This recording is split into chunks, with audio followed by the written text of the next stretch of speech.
तो जी हाँ दोस्तों, सबसे बड़ी खबर निकल के आ रही है सलमान खान भड़के पवन सिंह के ऊपर। मैं गाइस बता दूं कि पवन सिंह के ऊपर भड़के सलमान खान क्यों दिया लाइव आकर के इंटरव्यू। सलमान खान ने यही बोला, सुपरस्टार को सुपरस्टार की तरह ही रहना चाहिए। मैं बता दूं गाइस, अभी तक हमारे चैनल को सब्सक्राइब नहीं किया तो चैनल को सब्सक्राइब कर लें, और ये वीडियो फुल देखने के लिए हमारे दूसरे चैनल पर जरूर विजिट करें।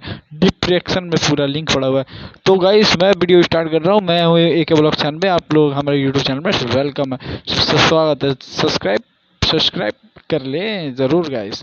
तो एवरीबॉडी, मैं बता दूं पवन सिंह जो हैं सलमान खान के हाल ही कांटेक्ट में आए हैं, और सलमान खान इनको काफ़ी ही बोल दिए हैं। बोले हैं कि नहीं देना चाहिए खेसारी को तुम्हें जवाब, क्यों दिए तुमने खेसारी को जवाब। पवन सिंह आकर के लाइव कर दिए बहुत बड़ी गलती।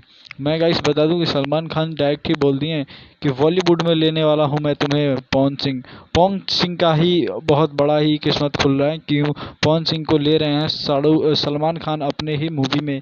हाल ही में ही दिखेंगे 2025 में सलमान खान के साथ पवन सिंह। भोजपुरी आप काफ़ी आगे ही ले जा रहे हैं पवन सिंह, चैनल को हमेशा भोजपुरी